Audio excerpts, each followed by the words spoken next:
consider this, you might be undermining your personal growth without realizing it. Simply by sharing details of your private life with others, each time you reveal your struggles, your efforts to transform, or the wounds inflicted by someone else, you believe you're lightening your load. In truth, you're solidifying a self-image that holds you back. You are retelling an old story with the same ending. Then you live as if you are that story. Not everyone needs to know what you're going through. Not everyone is deep enough to understand. And more importantly, not everyone is worthy of accessing the private corners that you easily give away in the story. If you truly seek evolution, embrace silence as your starting point. Resist the urge to broadcast every milestone. Remember, discussing change is not the same as embodying it. Those who achieve quietly earn greater respect than those who proclaim much but deliver little. In this video, discover how to wield silence as a tool of empowerment, far from any hint of cowardice. If this message has touched you, leave a comment below with the sentence, "I am a Stoic."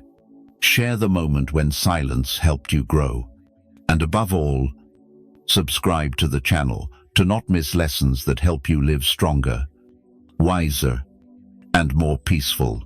Observe quietly, yet command and presence that cannot be ignored. First, the more you vocalize your suffering, the deeper it embeds itself. Have you witnessed someone repeatedly scratching a healing wound? Initially a response to itch, it evolves into compulsion, persist, and the mark becomes indelible. We do the same with mental pain, but not scratching, but talking over and over. We retell the pain, repeat the disappointment, rehearse the betrayal, failure, and shame, until it is no longer the story we tell, but the role we embody. The mind does not take repetition lightly. It is a pattern-seeking machine. The more you articulate your hardships, particularly those tied to deep sorrow, the brain integrates them as core to your essence, no longer mere events. They define your being. Consequently, your mindset, actions, and connections all stem from this narrative foundation. You start seeking confirmation for that pain, and guess what? You will find it. Because once the pain becomes your script, the world will start acting accordingly. This is the hidden risk when sharing too much, especially about things that hurt you deeply. Each conversation is like a stage. Each friend is an audience. And each retelling, the story sinks deeper into your nervous system. You assume you're working through it, yet you're merely rehearsing a stance of powerlessness. Mastery in victimhood emerges not from desire for pain, but from the fleeting comfort of expression. Relief, however, differs from recovery. Relief evades. True healing demands quiet contemplation and gradual inner rebuilding. Healing begins when you stop feeding the pain with words, because the more you talk about it, the more you attach to it, and the more attached, the harder to let go. Stoics understood this long before modern psychology named it. They are not cold or emotionless. They just refuse to invest energy in things beyond control, especially when it comes to repeating wounds. For them, speech is a precise action. You use it to clarify, not to indulge, to build, not to bleed. And when facing pain, they teach a form of powerful restraint, not suppression, but redirection, because silence is not weakness, but a strategy. It is the way you end the chaotic spiral in your mind and regain inner peace. Today, many confuse openness with strength. They believe telling everyone about pain is courage. But true courage is choosing to sit with discomfort without turning it into character, allowing pain to exist without making it a performance. This doesn't mean you have to keep everything bottled up, but you need to carefully select who, when, and why you speak out. Ask yourself, do I need help or just to be heard? Do I want to heal or just to vent? Because those are not the same. One propels you forward, the other keeps you in a loop, wearing wounds like badges you never wanted, but now can't remove. There is an inner strength that can only be built in silence. Those who practice this begin to change. They no longer need to repeat pain because they no longer see themselves through the lens of suffering. They speak less, but each word carries weight. Their energy no longer leaks through complaints or stories. It accumulates, becoming a quiet force that the world senses even without words. That is the power of not oversharing. That is the discipline of silence. And that, whether you call it Stoicism or simply maturity, is what separates those who repeat old stories from those who finally overcome them. 2. Change without an audience is stronger. Have you ever wondered, if no one knows I'm changing, am I really changing? That silent question reveals something profound. We have been convinced that growth must be witnessed to be real, that if no one sees your evolution, it has no value. But the truth many avoid is this: the most powerful and sustainable changes happen away from the spotlight. You don't need an audience to become who you are meant to be. You just need persistence, clear direction, and the discipline to protect your process from unnecessary attention. In today's world, almost every moment is publicized. People show off their first workout, new meditation habit, or updated morning routine. Day one becomes content to post. But what if you choose silence instead of sharing? What if you change without documenting, explaining, or needing support or applause? At first, it might feel strange, even empty, because we've grown accustomed to drawing emotional energy from others' hearts, claps, comments. But when no one knows, when it's just you and the work, you begin to see the truth. You distinguish between performance and practice. Real, deep, lasting change doesn't need validation to exist. It needs space. It needs to breathe, free from judgment. It needs quiet to take root. And when that happens, it becomes a silent power that radiates from you in ways words cannot describe. You don't need to announce your transformation to be recognized. One day, people will sense it through how you enter a room, how you speak with calm, and a presence no longer carrying old storms. That is the result when you evolve for yourself, not for reactions from others. I recall someone I knew. He never spoke about what he was doing. No loud declarations. No new year, new me. But after a few months, I noticed the difference. He paused before responding. He listened more than he spoke. His words became precise. His eyes held a steadiness. Later, I learned he meditated daily, journaled, cut digital noise, and rebuilt himself quietly. That shift didn't need a stage. It just needed commitment. Now he lives with a solid energy, impossible to fake or rush. Stoics call this self-reliance. They believe in the power of internal transformation, the kind that doesn't require permission or praise. Marcus Aurelius didn't write to impress. He wrote to sharpen his mind and soul. Epictetus didn't share philosophy to gain followers. He shared because truth lived must be internalized, not performed.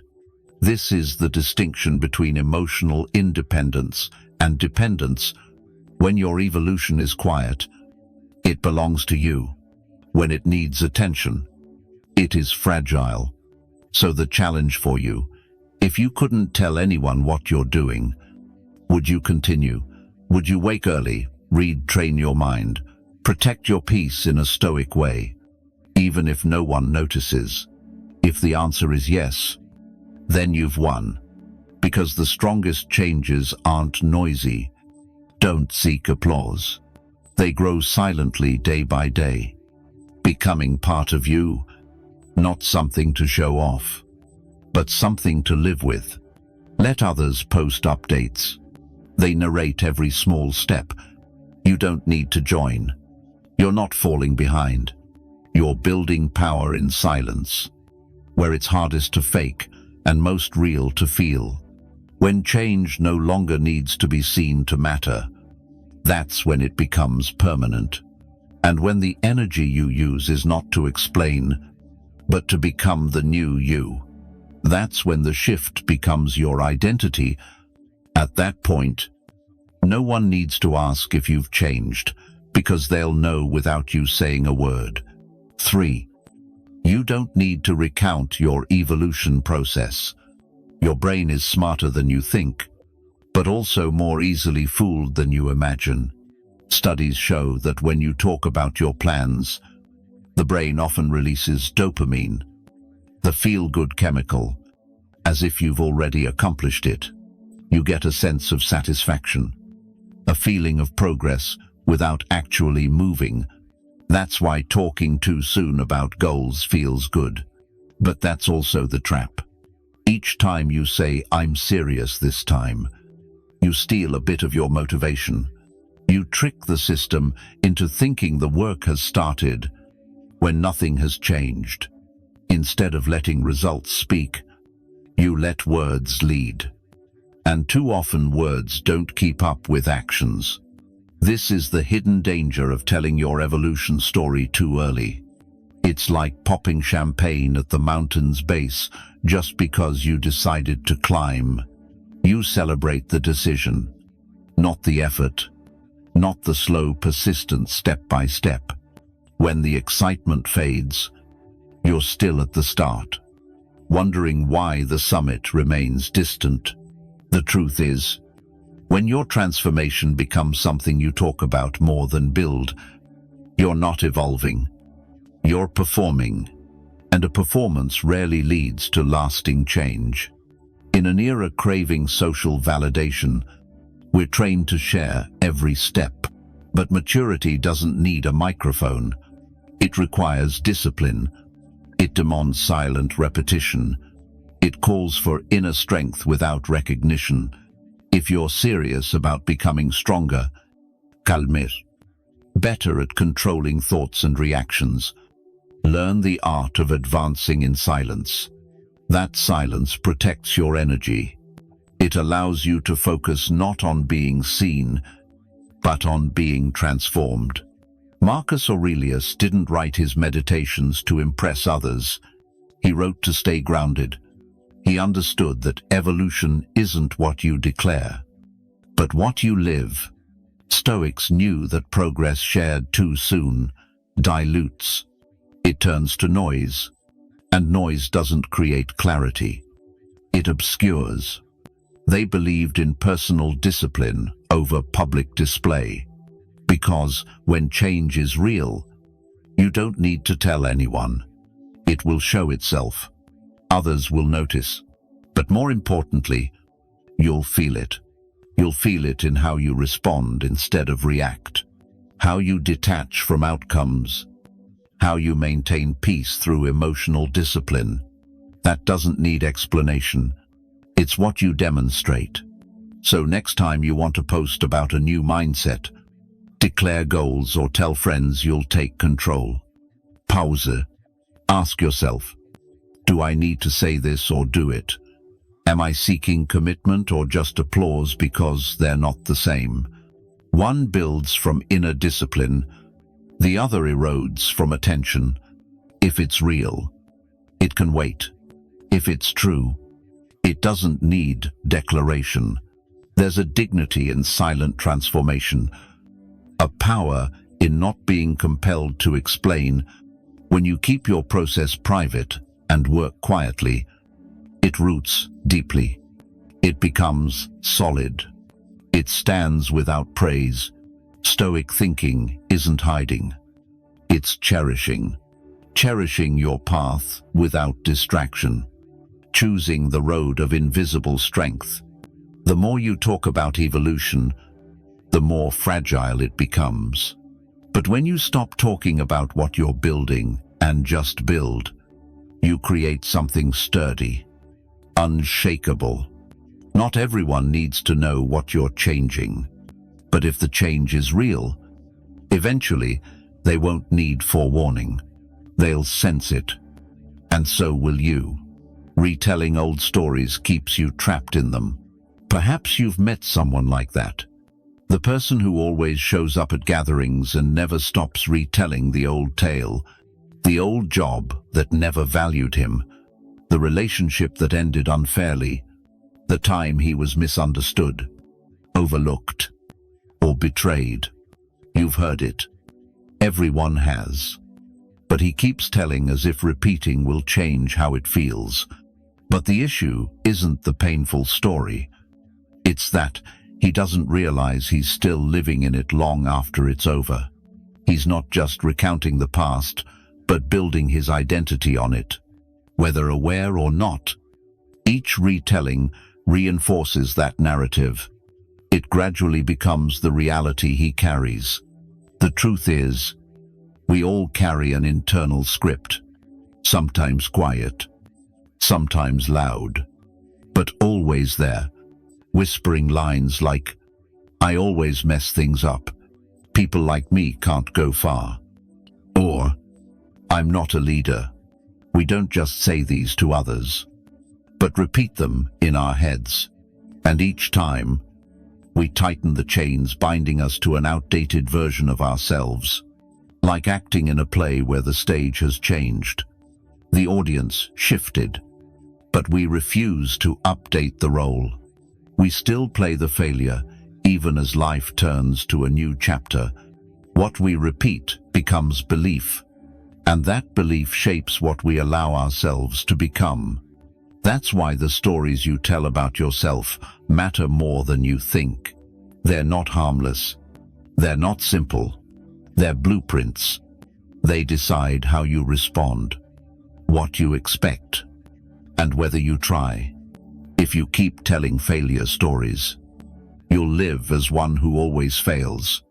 Not because you are, but because your mind believes the script and your actions operate accordingly. Stoics understand the power of this inner dialogue. They don't obsess over the past because it can't change. What matters is present judgment. The thoughts you choose in this moment. Epictetus said, "It's not things that disturb us, but our judgments of them." If you keep judging yourself by old chapters, you'll never write the next. And sometimes, to start fresh, you just do this. Stop saying it. Stop complaining about bad luck. Stop saying you're always overlooked. Stop telling everyone you're bad at relationships, money, or leadership. Those aren't truths. They're loops. Each time you speak, you replay the old film. Imagine holding a pen, but not writing new pages, just rereading the first. Stoic thinking teaches you to pick up the pen and start anew.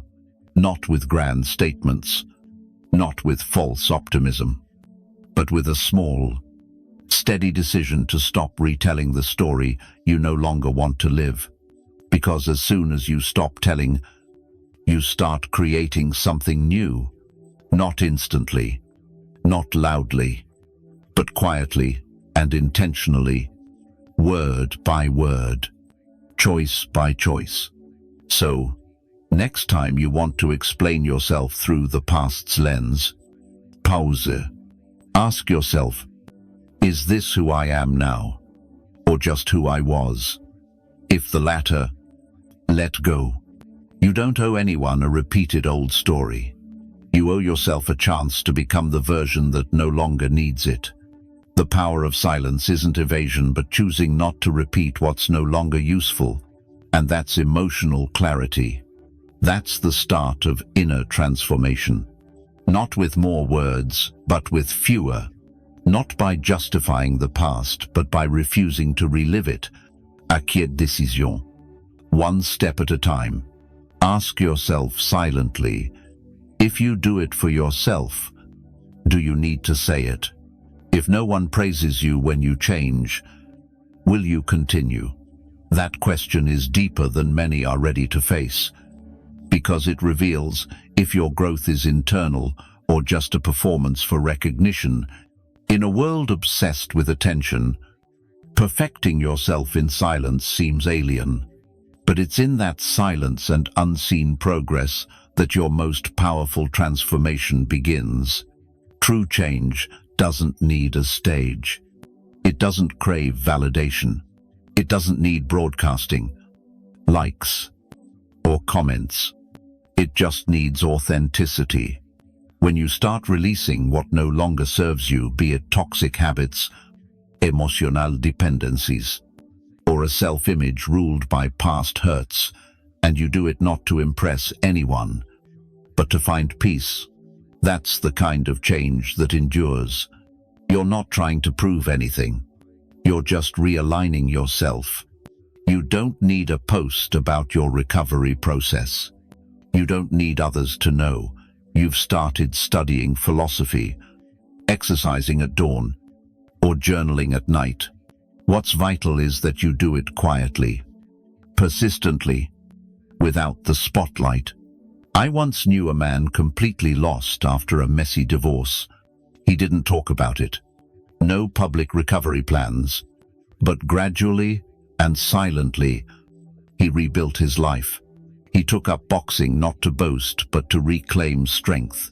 He started cooking not for photos, but to be present in his own life.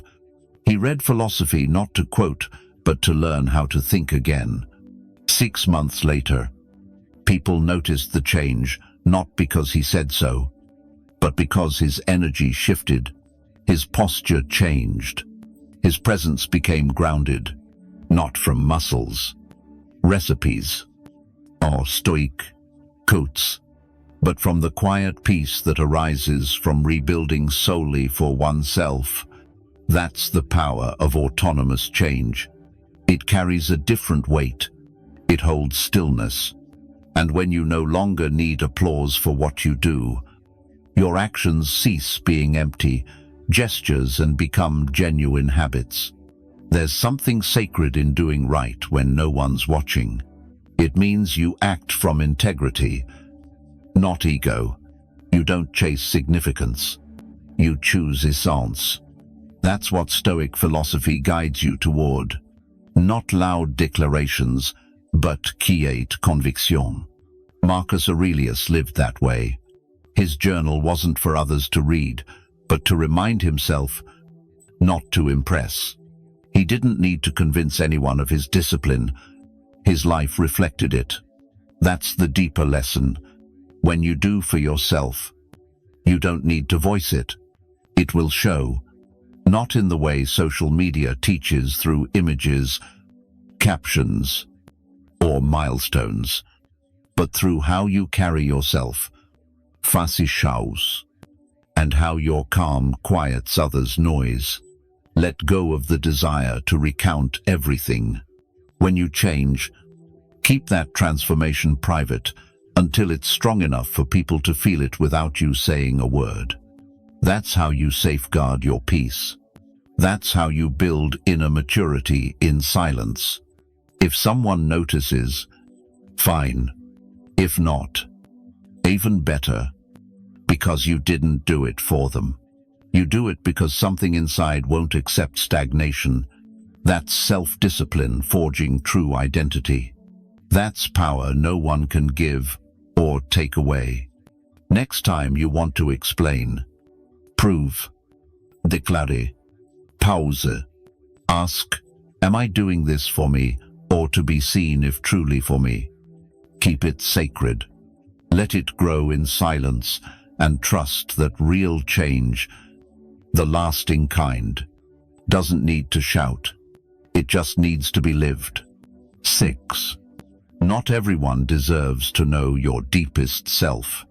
You've likely felt it, that subtle disappointment when you open up to someone, share something profound, but they respond with indifference, maybe a shrug, a dismissive remark like, "You think that's bad? I've been through worse," or a blank stare that makes your vulnerability feel excessive.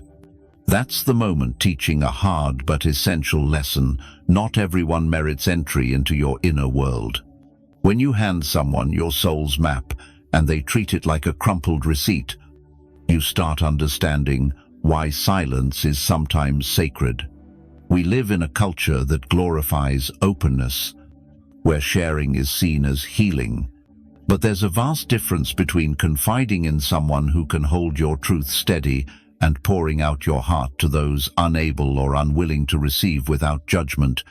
Some people, even close ones, aren't truly listening deeply. Their inner noise is too loud to hear what you're really saying. And when you push harder to make them understand, when you prod, explain, or repeat hoping they'll get it, you don't feel closer, but more alone. I know a young man who finished therapy, finally feeling clarity after years of inner turmoil. One afternoon, he tried sharing part of that healing journey with colleagues. Just a small insight, a subtle shift he was proud of. But their reactions weren't what he expected. One joked, another smiled briefly, another nodded politely, then changed topics. They meant no harm, but the message was clear. This wasn't the right place. That moment not only silenced him, but reminded that emotional depth needs a fitting space. If you pour into the wrong vessel, the substance is lost, or worse, invalidated. Stoics don't tell you to stay silent forever, but to be discerning. Epictetus taught that to grow, you must accept misunderstanding and preserve peace from those unable to grasp your path. Not because they're bad, but because they may not be ready, willing, or aware. Some truths are like seeds, needing time and skillful planting. Toss them on barren ground, and they won't sprout. Force them into conversation, and they might get trampled before taking root. Your inner life isn't public property. It's not a marketplace, and you have no obligation to explain your healing, decisions, or emotional growth to anyone who hasn't earned your trust. Sharing isn't always strength. Sometimes casual sharing is self-sabotage. You'll feel exposed, misunderstood, drained, and abandoned. That's why emotional boundaries aren't walls, but filters. You don't build them to push people away. You build them to protect what's growing. So next time you want to open up, ask, why share this? Do I trust this person or just don't want to bear the emotion alone? If the latter, write it down. Sit with it. Let it settle in silence first. Because the truth is, not everyone deserves to hold your most fragile parts. And you owe yourself not to give away the sacred just because someone is convenient or familiar. Protect your energy in the Stoic spirit. Not everyone needs to know what you're healing. Not everyone can meet you where you stand. And that's perfectly fine. Your power lies not in how loudly you share, but in wisely choosing when to speak and who is truly ready to listen. When you stop needing everyone to understand, You free yourself to grow uninterrupted. That freedom comes from discernment. Once you grasp this, you'll stop seeking the right ears and start listening to yourself more closely. 7. Speak less. Act more. There's a type of fatigue not from hard labor. It comes from hearing people endlessly talk about what they'll do but never do. You've heard it too many times. I'll eat healthy. I'll apply for jobs next week. This time I'm serious. They say it with resolve. Sometimes excitement. But days pass. Weeks pass. Everything stays the same. And over time, those words lose weight. Not from bad intent, but from no real action behind them. Words without deeds are like smoke without fire. It looks like something's happening, but there's no substance. No burn. No transformation. That's why your silence can be mightier than others' promises. You don't need to announce plans to the world for them to become real. You don't need to detail changes or convince others this time is different. Just do it. Rise early and start the morning routine. Build discipline quietly. Change not because you said you would, but because something inside won't let you stay the same. In that space, where action replaces explanation, your life takes shape.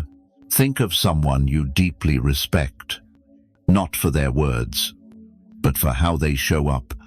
Perhaps he never spoke of change, but he changed. You see it in his calm stride, full listening, and quiet, confident presence.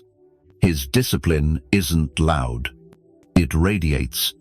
No posts, no speeches, no declarations. Just the energy of someone who's worked without needing recognition. That's the presence people remember. That's the presence that builds true respect. Stoics were never impressed by eloquent talkers. They didn't chase admiration with poetic proclamations. They lived simply with inner harmony, intentional action, and few words. Epictetus made it clear. Words without action are just noise. Marcus Aurelius, the most powerful in Rome, didn't write to be quoted. He wrote to hold himself accountable to his values. He never had to publicly declare he was self-improving. He simply did it. Over time, the result wasn't louder voice, but stronger soul. When you constantly talk about what you're doing, planning, hoping, you're expending energy wrongly. Instead of building something sustainable and unshakable, you get caught in performing progress, and that performance fades. What's enduring is the quiet, persistent effort, the kind that matters even without witnesses, the kind that doesn't require applause to feel valuable. It builds a resilient mindset quietly, the mindset you carry when no one's looking. Next time you want to explain what you're doing, let your actions speak instead of words. Let results, discipline, and subtle shifts in how you respond convey the message. If asked, smile. You owe no one updates. You owe yourself results. And those come not from talking more, but from doing more. Speak less, not because you're hiding, but because you've outgrown needing to prove. Act more, not for attention, but to live true to yourself. Let daily decisions build the foundation you stand on. You don't need to shout. You don't need to convince anyone. When the energy is real, it reveals itself, and when present, it lasts long after words fade. That's the essence of Stoic presence, clear without clamor, committed without boast, and growth so real it needs no witness. In a world addicted to noise, choosing to preserve peace quietly is an act of true strength. The more you talk about struggles, growth, and goals. The more you risk turning evolution into performance, but when you steadfastly guard energy in Stoic fashion, when you stop oversharing life and start living with quiet discipline, something remarkable happens. You stop reacting to every opinion, stop needing constant applause, and start feeling the power of internal growth and stillness. Stoic philosophy teaches that emotional discipline, self-control, and mental clarity come not from talking much, but from doing much. Speak less, live more. Let your actions carry weight, because when you stop recounting everything, you truly reclaim your identity, not as someone trying, but as someone becoming, and the world will sense it without a word. If this message touches you, share your story in the comments. What have you stopped saying to others to protect your peace? What part of life are you quietly building? Let us know below. And don't forget to like this video and subscribe for more Stoic tools to train your mind daily and reset your mindset for real transformation.